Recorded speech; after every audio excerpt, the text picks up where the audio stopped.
Chairman Scutari. If passed, the bill would remove the current statute of limitations in civil actions for sexual abuse of a minor and expand the categories of persons and entities potentially liable for sex crimes committed against children.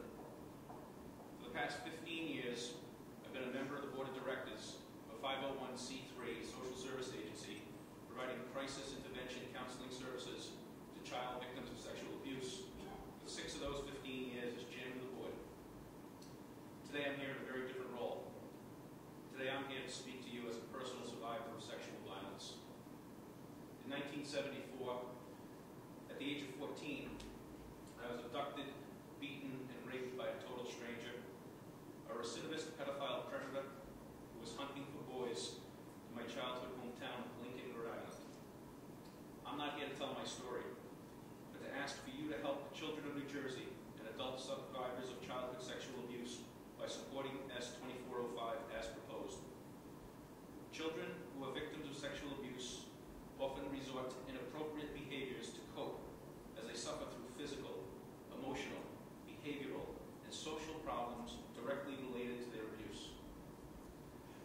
Some turn to drugs and alcohol, drop out of school, run away from home, suffer from eating disorders, sleeping disorders, personality disorders, stress, anxiety, depression, post-traumatic stress syndrome, and life-threatening sexually transmitted disease. Some children will have difficulty forming trusting relationships, will resort to physical violence, sexual promiscuity, and inappropriate and sometimes criminal sexually reactive behavior. Some will resort to cutting and self-mutilation, and in the most extreme cases, they've murdered their abusers, while others will contemplate, attempt, or be successful at committing suicide. Directly attributable to their sexual abuse, victims often suffer these enduring problems throughout their adolescence and into their adulthood. Many suffering decades of silence, never ever disclosing their abuse. But why not? Why don't they disclose?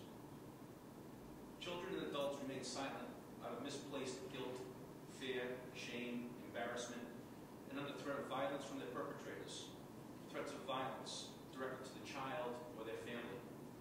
In time, often in a number of years that far surpass the current 2-year statute of limitations, some victims of childhood sexual abuse will get the strength to come forward, will get the strength to speak out, will get the strength to face the demons that haunt them, and to come face to face with the perpetrator of their abuse.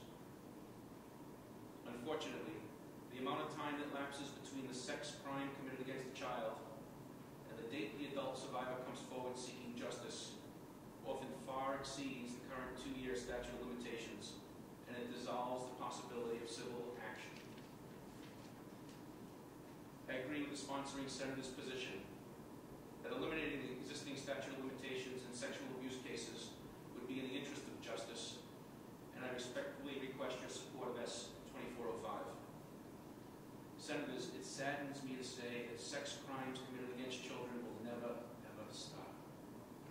The life-altering physical, emotional, behavioral, and social side effects of sexual abuse suffered by children into adulthood will last a lifetime. Shouldn't a victim's ability